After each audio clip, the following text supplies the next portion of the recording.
Radio. Shout it. What's happening? The question is your phone, B-High Radio, shouty, and stepping in the building. I got my Carolina fam in this thing. Petey Pablo, what's good with it, boss? What's happening? Man, over here taking it easy, Petey. Now, Petey, can you take me back to day one when you realized that you had a love for music and that you had to go ahead and crank that thing up? Yeah, man, it goes back, since I started walking. I grew up in a musical family, and it's just been a part of my life, all my life. Exactly. So now, when you came out with that Raise Up, was that the first song you recorded, or had you already been getting busy before that? Yeah, I've been recording. I started recording in like 98, like professionally recording in 98. Yeah. And we put together the album at Buddha's and Shamello's, the guys from New York, and tragically we just lost one of the two guys that helped me put together my first album, and it's been a crazy time, man. I've been going through a lot, dealing with losing so many friends and family. Yeah. But I had actually put together the album, and my demo tape was my whole album besides the 3 songs that Timbaland put on there. Damn. So, yeah. So it was a blessing, man. It was destiny, and it was meant to be. Talk about linking up with that guy Timbaland, man. When you realized that you was about to link up with one of the hottest producers in the game, and that he was gonna lace you with some tracks, what was going through your mind at that time, and how did y'all boys even link up? Well, that story take us all day, but after I got signed to my record company, Jive, I started going to all the Jive functions. So anything that had Jive name on it, I wanted to be a part of it. And I've always been a go-getter. I didn't always sit back. Never have I ever just sat back and waited for opportunity to knock on my door. I always knocked on opportunity's door. So when I started going to all the functions, I started meeting all the different artists. And crazy thing is, I had already been affiliated with Busta Rhymes and his management, which was, and again, one of the homies that are no longer with us, Chris Lighty and Mona Scott. We had all became cool. And at the time, they were also managing Missy Elliott. So when I went to one of the functions, I seen Mona, and Mona introduced me to Missy. Missy asked me to come to Miami for Memorial Day weekend. And I went down there, and she was like, well, we're going to this club. You need to come hang out. I'm like, all right, cool. I went to the club. And Missy was like, come here. I want to introduce you to somebody. She was like, Tim, this is the boy I was telling you about. And Tim was like, hey, man, I've been looking for you. I was like, hey, man, I was looking for you. And from there, man, it was magical. And again, like I'll go to places, and I tell people this all the time. You can't catch a great white shark fishing in a river. You got to go to the ocean, man. So all your hopes and your dreams, you can't sit around and expect, to find, find diamonds in a haystack, because diamonds aren't in a haystack. You got to go to a coal mine, if you want to find a diamond. You want to find something that doesn't grow in America. You got to go outside of America and find it. So anything that you want in life, you got to go find it. You can't just sit around and wait, because there's a lot of talented people that are working in Walmart. There's a lot of talented people that are working at the gas station. There's a lot of talented people that are working at the hospital, that didn't have that extra oomph to get up and go get it, get up and go find it. If it's, people say all the time, and now they're trying to use social media. It's still, in some ways, it's a good outlet, but in some ways it's not. Some ways you still got to get up and go get it. You can't sit around and wait for it to come to your house. It ain't a stimulus check. They ain't gonna send it to you in the mail. Exactly. Not all your hopes and your dreams. I feel you. That's why a lot of people give up on them, because they don't see outside of their box. You know, if they live in North Carolina, they've never been outside of North Carolina. So anything outside of that feels unfamiliar to them. So, you know, it's a lot of people scared to take that leap of faith. And if you believe in yourself and you have other people that believe in you, and I'm not talking about the yes men, because the yes men will send you outside in an outfit that don't match and be like, oh yeah, you fly as hell. And then when you get joked on and you get joned on, then, you know, now you're looking crazy with egg on your face. Exactly. And like I tell people, sometimes you only got that one opportunity. And if you don't take the chance to take that, you'll never make a basket if you don't shoot the ball.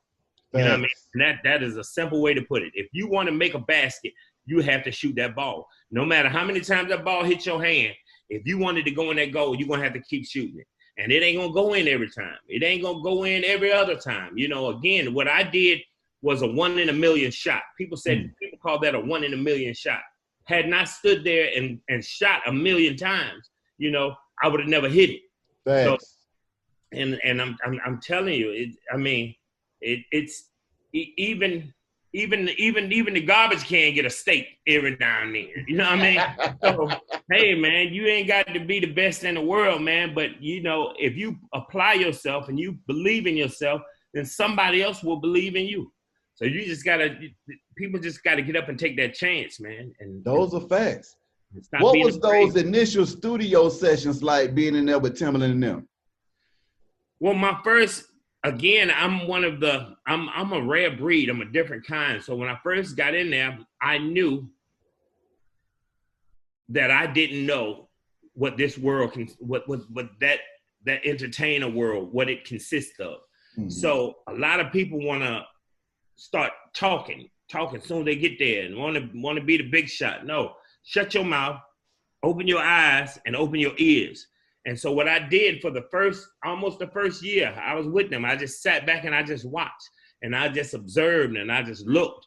And, you know, the questions that I would have, you know, I wouldn't be boisterous or I wouldn't be obnoxious with it. You know, I would ease in a little questions every now and then, but I would ask them the right questions. Mm-hmm. What does that button do? What those keys do? You know, and then when they would leave and go hang out or like go out for the night, I would stay in there with the engineer and ask him, hey, well, what does this knob do? You know, so I learned for the first year that I was with him before I even really got turned up.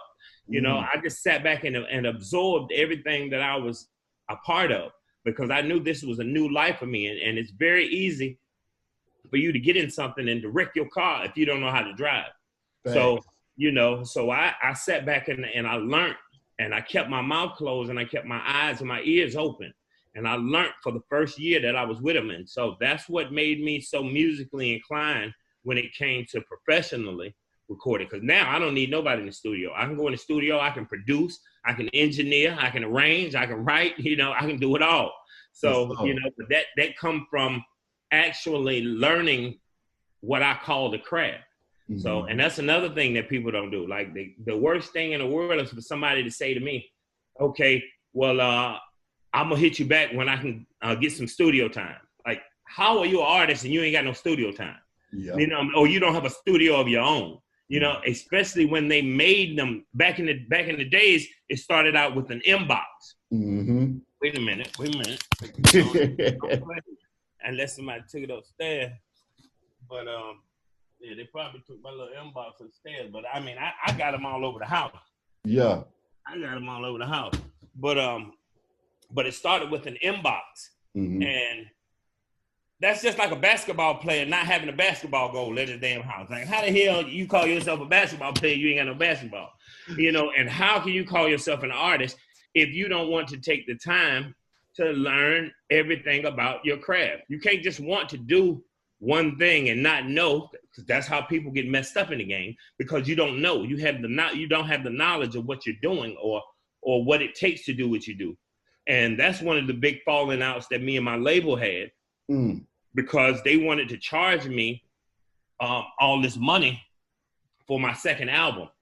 And I was like, okay, cool. I got it. $4 million is what I owe you for the album. Great, no problem. So when it came time to do the third album, I don't need to come to your studio. I don't need your engineers. I don't need your studio time. I can do everything in-house. I don't need the producers that y'all telling me to work with. I can do everything in-house. So now you give me the $4,000. Matter of fact, you ain't got to give me $4 million. You give me $2.5 million, and I'll turn my album in. No, Petey, don't work like that. Why don't it work like that? Because now, see, what they thought was they had this country boy that didn't know no better. Because I left North Carolina and went to New York City. So nothing against New York people, but up north people think the down south people are a little slow. Yeah. And it ain't always that way because I'm a kindred spirit. So that means I feel like I was here before my time. So again, I wasn't blinded by the masquerade of the glitz and the glamour.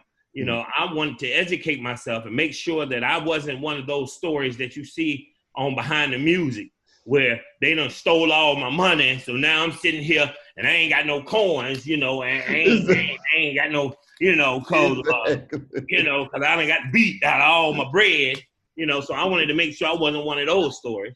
So I educated myself. So by that, it frustrated them to the point that they knew that I was correct, but they just didn't want to play ball. So in turn, I stopped playing. And I'm like, hey, listen, I've been nominated for a Grammy. I got gold and platinum plaques on my wall. So in my defense, I'm a winner. Yeah. I was able to change my lifestyle. I was able to take my family out of poverty and put them into, positions of power, and to give my mom, before she left here, God rest her soul, I was able to do everything that I wanted to do and accomplish in this life. So if I don't make another album or put out any more music, okay, I'm cool with that, because it's like, it ain't like I put out an album that flopped, you know what I mean? So I can't be considered a flopper if I ain't ever flopped, Exactly. So it's like, hey, man, and if you're going to turn something that I'm supposed to love so much into something that I hate, then I'd rather remove myself from it and do it the way I've been doing it, how I started doing it. What was it that made you hate it though, Petey? The business. Your time in New York when you was up there with Busta Rhymes running around and stuff like that. What was that transition like coming from Carolina and then being in New York, trying to figure out what was good in that thing? Well, see, I used to be a little bad boy, growing up. So, I did a couple of bad things. So I was already up to speed because I was a street guy. Yeah. You know what I mean? So I was in the streets at a young age. From the age 13, I was in the streets. And, in Carolina, we used to look up to the people from the city because they had the best this and the best that. And, New York and New Jersey and all them was, what country people idolized at the time. And I had some good friends. So I used to make trips back and forth to New York. So I was kind of familiar. And again, once you have lived the lifestyle that I have lived, money and glitz and glamour don't excite you, all that stuff. Okay, that's cool. Like other people that don't go anywhere and don't see nothing, you get, amused by all this and that. I'm still here with a purpose. So my whole time when I was there, I was cool. And again, I'm gonna give some more advice. When you see rappers and all this, it's not always ideal to run up and want them to hear your music, listen to my music, because sadly to say, a lot of people aren't cool with putting on competition. You know what I mean? Like, hey man, I'm a rapper. I don't want to put on my competition. Well, not me, because I don't mind. I don't mind letting other people shine, but certain people don't want to see other people outshine them, I should say. So when I was with Busta and all them, they actually didn't even know I could rhyme. Because when I went there, I would secretly go to Buddha's and Shemettos and work on my music. But when I went out in the streets, I was just a cool kid from North Carolina, and that's how everybody knew me. And that's how I was able to be around Busta Rhymes and be around P. Diddy and be around Black Rob and be around all the artists that I was around at the time, because I wasn't bombarding them with my music. Hey, I was just a cool guy from North Carolina. When the opportunity presented itself, that's when everybody found out I was who I was. You know, when we went to the studio with Black Rob, and they were all in there writing the Woe remix. And Black Rob had everybody in the studio. And I went and got me a pad and started writing. And they was like, well, what are you doing? And I'm like, you know, I'm writing me a little verse. And they thought it was funny because I'm from North Carolina. And they was like, oh, okay, yeah, go in the booth, go in the booth. Yeah. Now, go in the booth. Okay, now it's my time to shine. Yeah. So when I went in, I did what I was supposed to do, what I was designed to do, you know?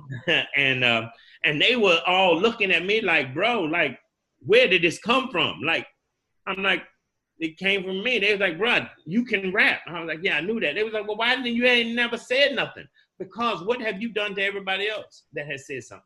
People come up and give you their CD. You throw it out the window. You listen to it and never call them back, never answer their emails. And come on, man. When I became that cool dude, I became cool. And that is the reason why I was accepted by everybody. Because I wasn't in there trying to fight to be in nobody's spot. I wasn't in there trying to, you know, bombard, push somebody out, and I'm new this, I'm the new that. You know, like when LeBron James came in, oh, that's the new Jordan. Or when, you know, Kobe Bryant, God rest his soul, oh, he the new that. Like, let Kobe be Kobe. Let James be James. Let Jordan be Jordan. Nobody's trying to take nobody's spot. You know, now you have some people that have that mentality, and those are the people normally that don't make it because you're in it for the wrong reasons. But I became, but being around Buster and everybody, all it was, again, for me, was a learning experience. And the same thing with Suge, you know, and everybody was so crazy and, oh my God, what is he doing with them? You can learn anything from anybody if you pay attention. What was it that you learned from Suge Knight when y'all was out rolling? I learned what not to do.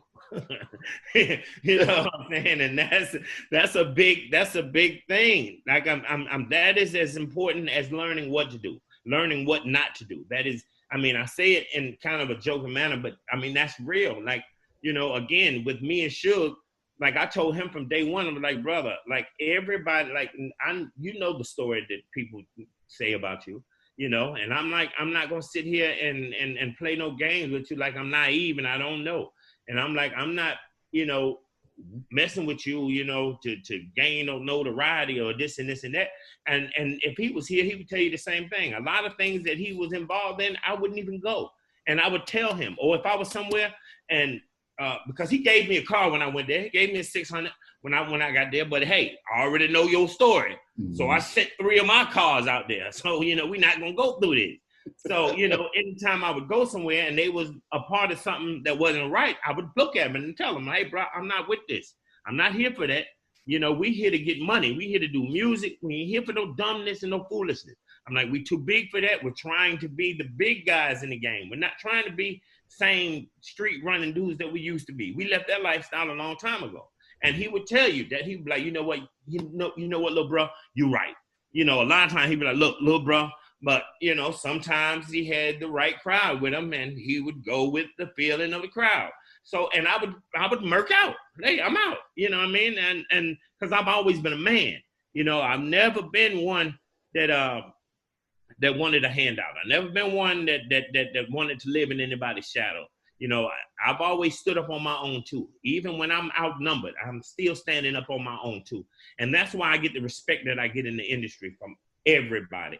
I mean, I don't care who it is. You can name any artist in the world. When they see me, I'm acknowledged. I don't care about how many records I sold. I don't care that I ain't #1 right now. But when people see me, I'm acknowledged and I'm respected because that's what I give people. You know, my question is, Peter, I want to know, what was that feeling like when Raise Up went crazy and you had everybody taking their shirt off and spinning around their head like a helicopter? What was that feeling like? You can't explain it. It's the feeling that you'll. I mean, because that is that's an uncut key of accomplishment.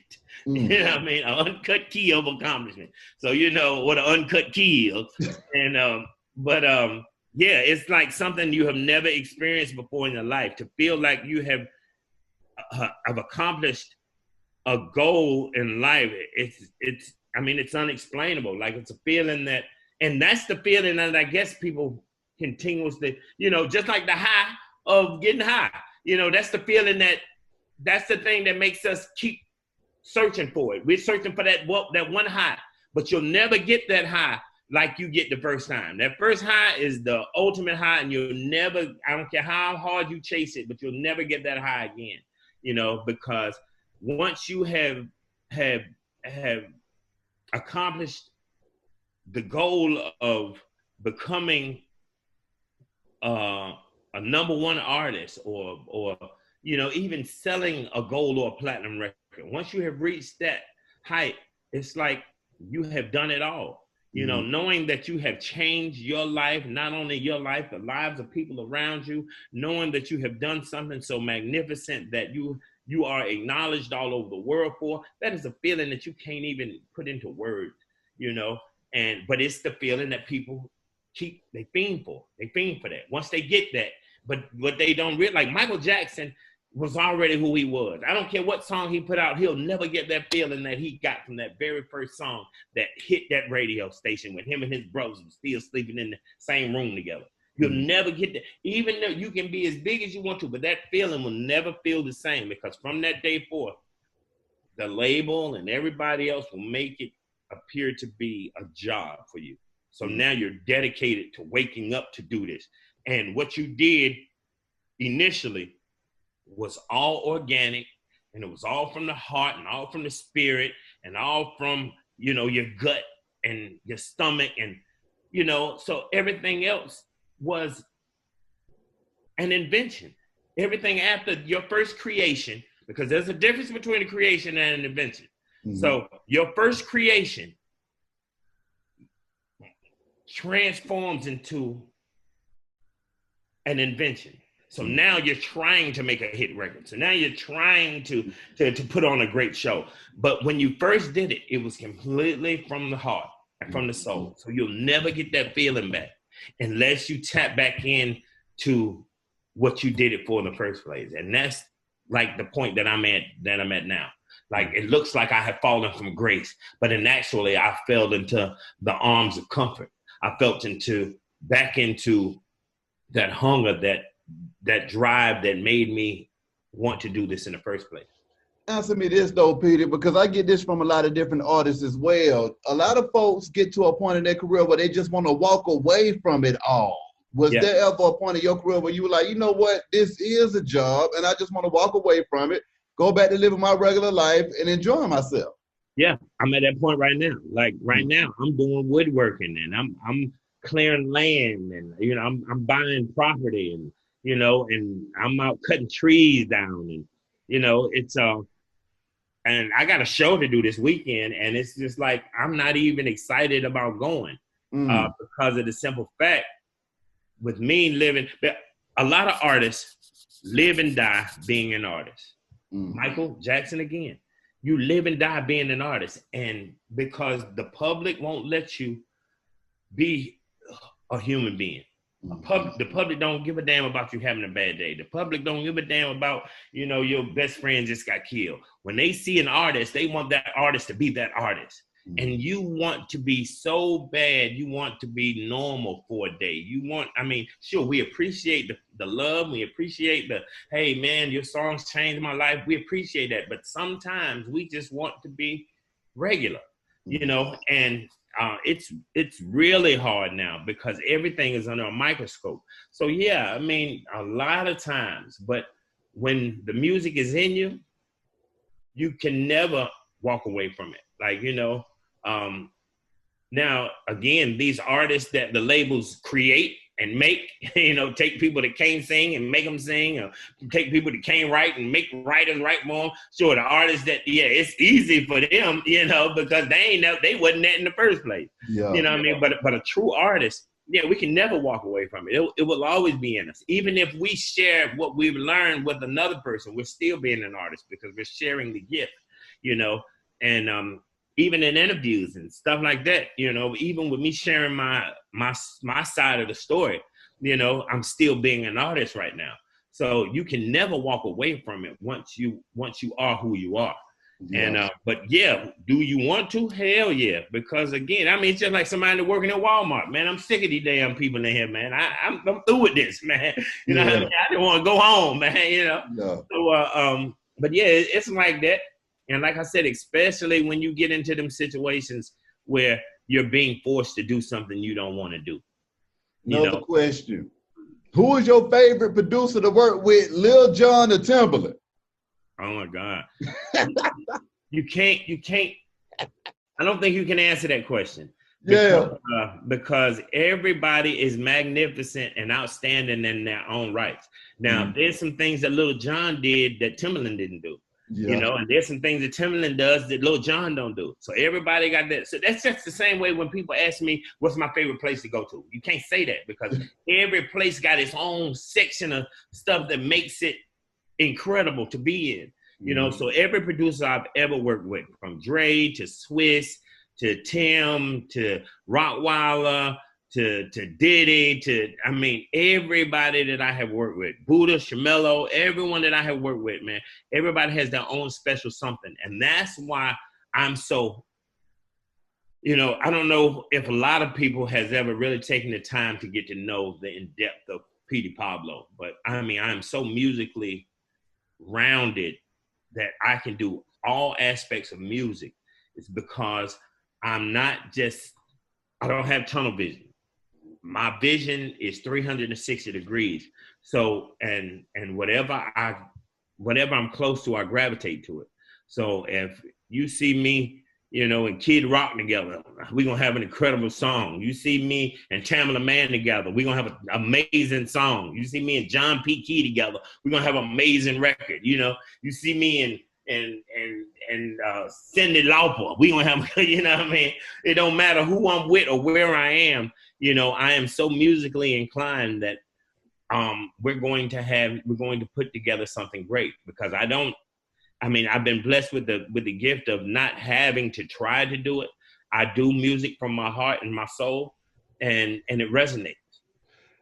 With you having the chance to work with some of the greatest producers of all time, like with a Dr. Dre, what is it that made him different than other producers? And what is it that those producers had that, you know, took their craft to another level and made them so special?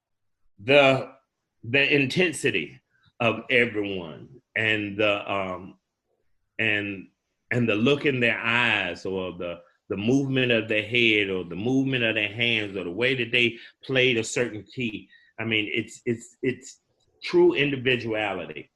You know, and it's the way that they vibe. The way that they vibe makes them totally different.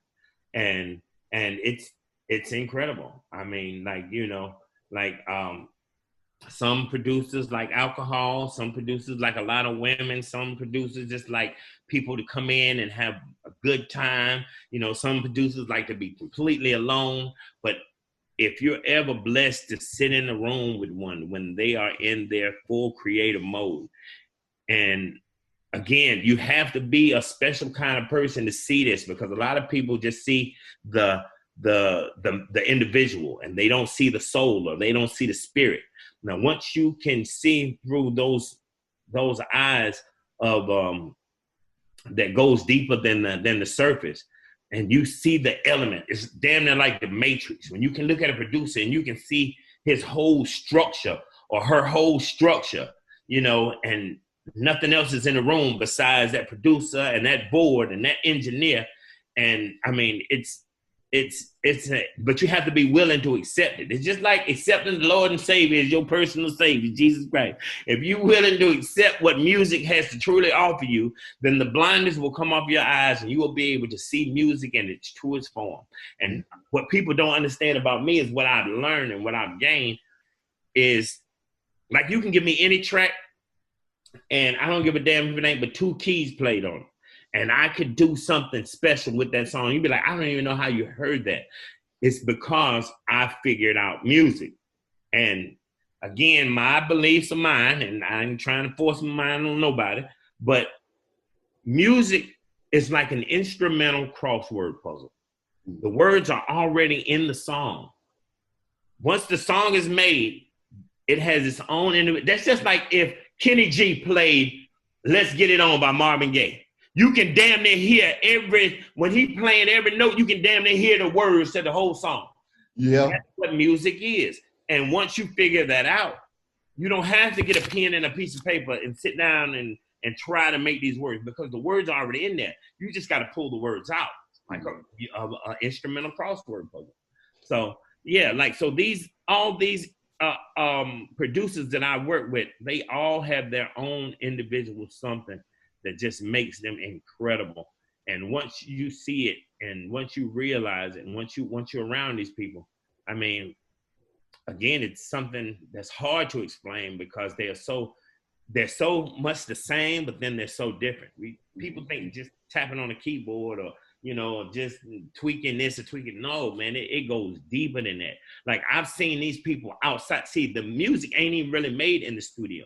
The music is made when we're out and we're supposed to be doing something else, and their mind is a million miles away. And I'm looking at Dre, and I'm looking at Timbo, and I'm looking at Swiss, and we're supposed to be having fun, or we're supposed to be doing something, and their mind is gone, and they're not even where they are at the time. And people got to hit them like 2-3 times to bring them back to where we are.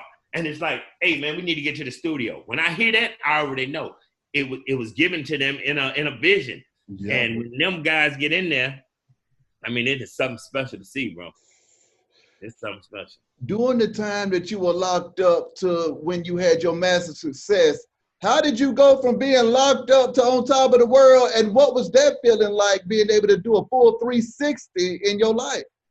Well, when I was, my first incarceration was when I really embraced, the music, because I was actually, at the time, Scarface was was one of my biggest influences in music. And the reason I loved him was because he spoke about real situations. It wasn't it wasn't no diamonds and no big whips and all. He was speaking the truth, the actual truth, straight up. Hey, you better get your mind right, because this is what's going on. And that's what I've always been on. I'm like, hey man, telling the truth is the coolest. You know what I mean? Lying and fronting and putting on and stunting. Like, you talking about Ferraris and Lamborghinis. Like, a lot of people ain't never gonna even see these cars in real life. You know what I mean? So, but when you speak the songs about the average everyday individual that everyone in the world can identify with, that's what makes an incredible artist. When you can say something that the bum that you call a bum on the corner can listen to and feel like you're talking about him, that's when because everybody has been down. Mm-hmm. Everybody ain't always been up. Mm-hmm. So if you can speak to people that had lived in a place that we all have lived, hey, then you have accomplished something. You know what I mean? Talking about things that are over people's head, they can't do nothing but bob to the beat, because they can't identify with nothing. Mm-hmm. So getting to the point, so when I was in prison, which was supposed to be my lowest point in life, that's when it was revealed to me that music was truly an outlet. Like, I was in prison entertaining 300 and 400 inmates. I'm doing shows in the prisons. I would go out on the weekends and have the whole yard full of people that that were listening to me, and I had my homeboy beating on the bleachers, and I was doing full-fledged concerts in prison. And the songs that I was making were resonating with the inmates that were there. And people they would come and tell me, they'd be like, bro, you feel like you're talking about me. And I'm like, damn, that's crazy. But so the people were like, man, it feels like you're talking about me. Mm-hmm. And everyone was telling me the same thing. They were like, bro, like, you got what it takes, man. You need to get out of here, man. You need to do something with your life, man. Like the street, you had fun, did your thing in the streets, man, but your life is bigger than that, man.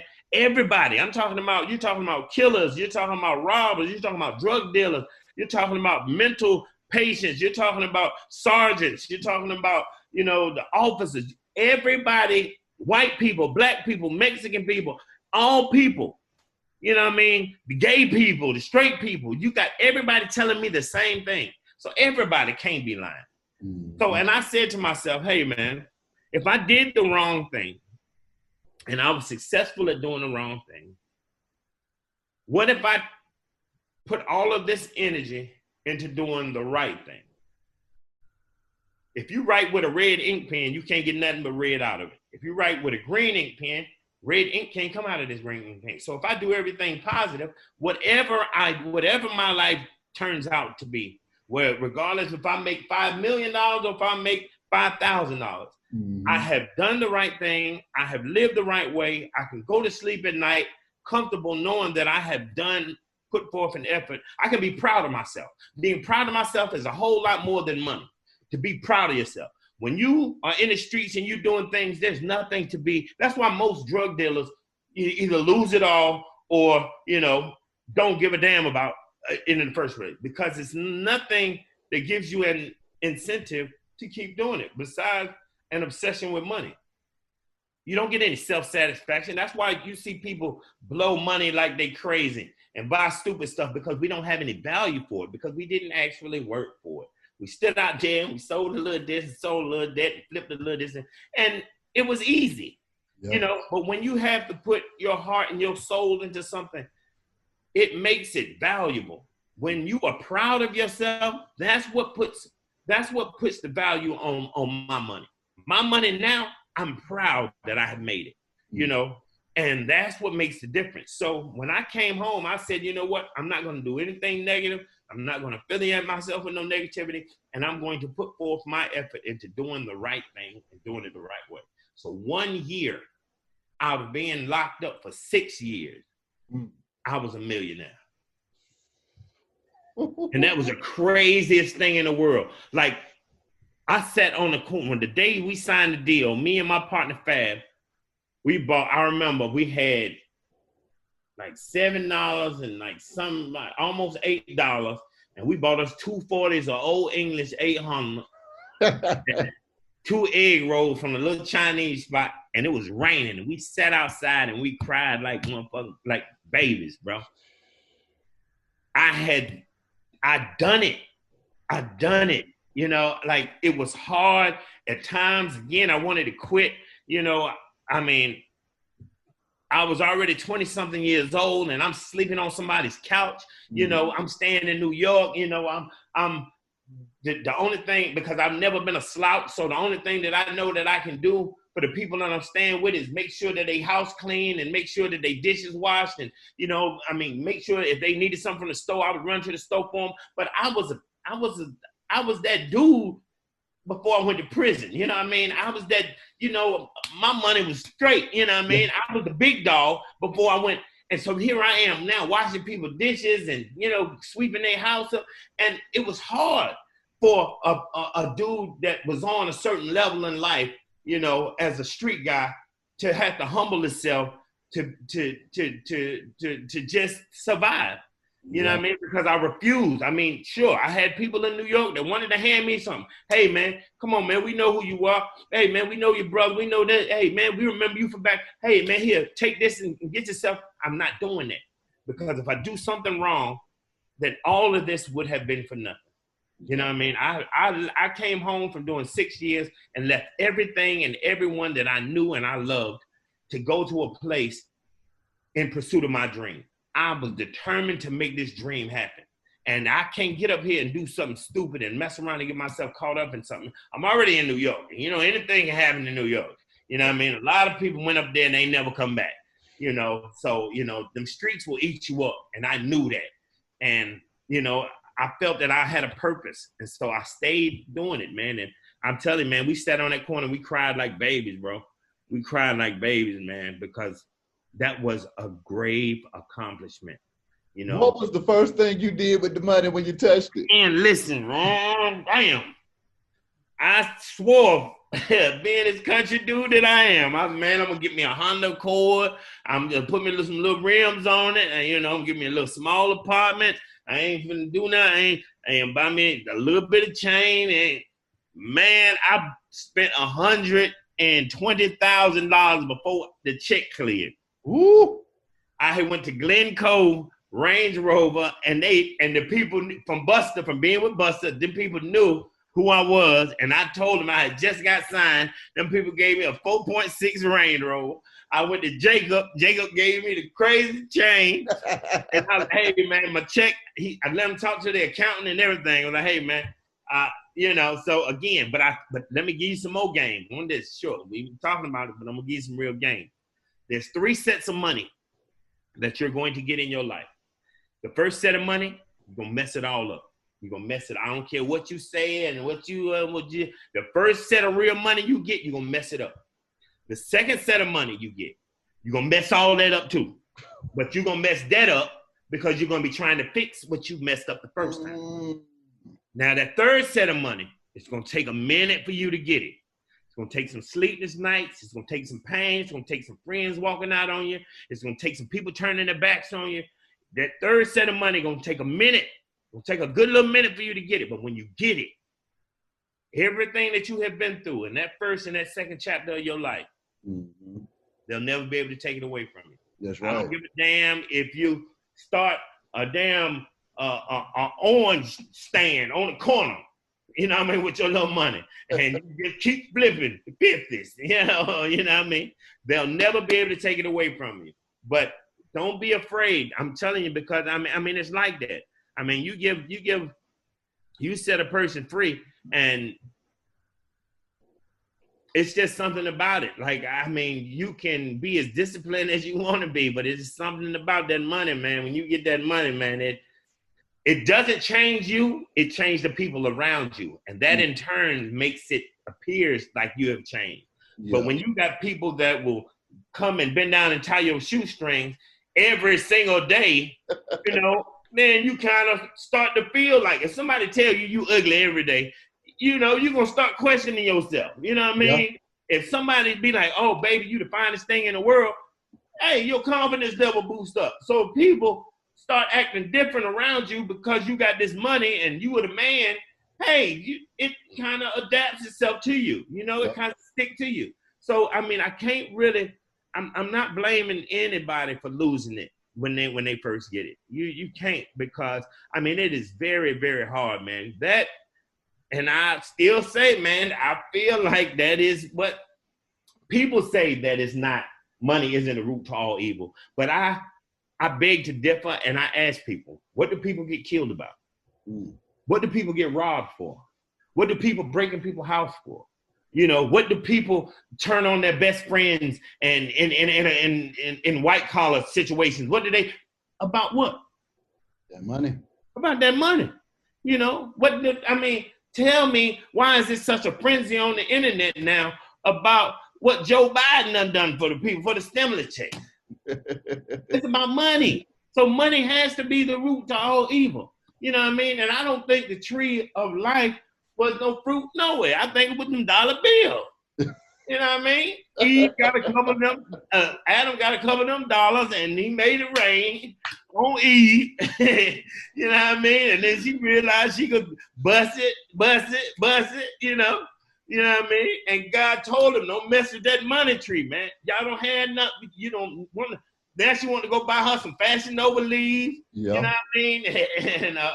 And Adam wanted to buy him some Dolce & Gabbana, you know, jungle drawers. Come on, they don't know nothing. They didn't know anything. But what is money made of? Tree. And what did they say in the Bible? You know, bit off the tree of life. It wasn't that money, man. That money make people change. You know what I mean? Ain't nobody thinking about this and that. It's just like clothes and stuff that we wear. Like, if it wasn't for money, people wouldn't be dying, getting killed over sneakers and over chains. It's about money. Yeah. So I'm telling you, that is the root to all evil. Sure, it does some nice things for you, but you going out and feeding the homeless ain't never made nobody jealous. You know what I mean? You giving somebody somewhere a place to stay ain't never made nobody jealous. It's all about when you do something with that money, man. When you go out there flexing and flossing with that money, man, it makes people not like you. It makes people make your goals and your accomplishments something that people envy. It's about money, bro. You know, I mean, when I won the race in school for the fastest little boy, ain't nobody hate on me because I got the ribbon. You know what I mean? You know, it wasn't no money involved. Yeah. But if you put that money involved, hey, I would have been the most hated kid in school. You know what I mean? So Yeah, man, I messed that money up, man, when I first got it. But it was fun, you know. And then I even went through another little money situation. Again on my second go around, you know, being, you know, who I was. But it's all a learning lesson, man. Mm-hmm. And you know, a lot of people are ashamed of certain things. Like when I filed for bankruptcy, you know, people were like, "Oh, damn, Petey broke." Like, hold on, bro. Do you understand what bankruptcy is? And let me explain what bankruptcy is for people that have money. Mm-hmm. You go to Walmart and you pick up everything in the store, everything in Walmart, and you go to the counter and you tell these people that I don't have any money. I'm filing bankruptcy. What they are going to do is they're going to take half of the stuff that you got and they're going to take it back. And they're going to let you walk out the store with the other half. Mm. So that's what bankruptcy, I had to break it down for people that didn't really understand. So it's not that you're broke and you don't have any money.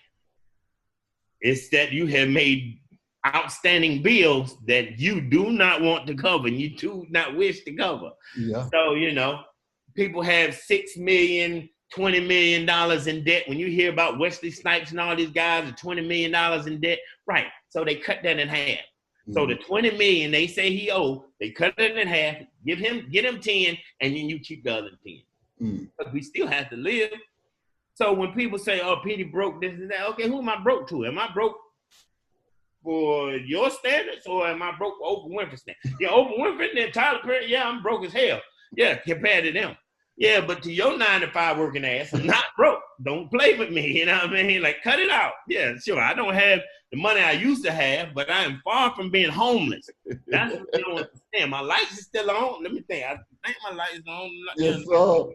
You know what I mean? I got some food in the refrigerator. Yeah, I'm strapped. Got a couple cars outside. Yeah, I'm strapped. Okay. But yeah, but like, and at first I wanted to be, I'm like, damn, man, social media gonna find out, you know, I had to file bank. But then I was like, hey, wait a minute. Didn't that old ugly president we used to have, didn't he file 4, 5, 6 times? Come on, man. But that's what you learn when you get into business. Like, that's how they stay rich, because they do certain things that we as showboaters think we're too big to do. Yeah. And that's why we're steady playing catch up. That's why we're steady losing. And instead of saying, hey, hold up, let me put this over here to the side. Let me go ahead and buy this little chapter 17, 13, 14, whatever the hell it is, 11, 12, 13, I don't know. But let me file that and get myself back together. Let them, you know, clear my little debt out. So now when I come back out, my credit is straight, scot-free. Mm-hmm. I'm clean, squeaky clean. We want to keep portraying the role that we got it, and we going further and further in the hole. And before you know it, the damage is so catastrophic that we can't bounce back from. Yeah. Because we're steadily trying to play the role for people that don't give a damn no way. Exactly. People gonna love you, that's going to love you, and people that's gonna hate you are going to hate you, bro. There's nothing you can do about that. And if you sit around and you let people, the things that people say, dictate how you feel about yourself, then you will soon self-destruct. Like, I'm not doing that. I'm going to be happy. I have made the choice that I wouldn't give a damn if everybody on my block didn't like me.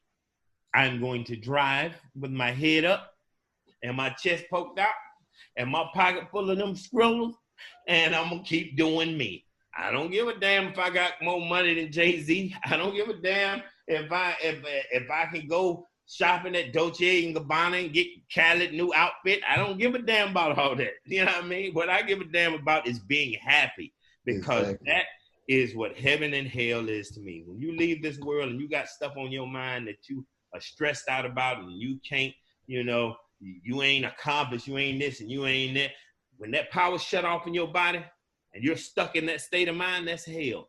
That's eternal hell, because it's just like, you know, just like an action figure that do like this, that run on batteries. When that battery die and you stuck like this, when your mind is stuck like this and you got some unaccomplished things and you know you've been a bad person and this and that, you stuck there forever. But when you have done everything you wanted to do, you have been nice to people, you have given people your all, you have taken the shirt off your back to make sure somebody else was warm, even when you was cold, when you have fed people that wouldn't have even given you a cup of water, you know, and they owned a well, when you have done everything that you had, that you was sent here to do. Yeah, that's cold, lady. That's cold-blooded. That's cold-blooded, man. Water, they had a whole well, bro. Hey, man, you go, man. You go. But when you have done everything that you were sent here to do, bro, hey, man, there's nothing but God gave you life to enjoy it. And now he said in his word, I don't know if they believe in the word or not, but in the word it said that we are going to be faced with trials and tribulations.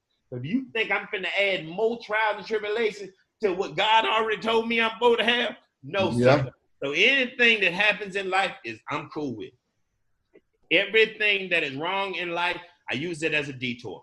I'm not going to drive up to a detour in my car and sit there all day long. So what I'm going to do in my real mind and in my real life, when I come up on things that don't coincide with what I got going on, I'm going to go around it.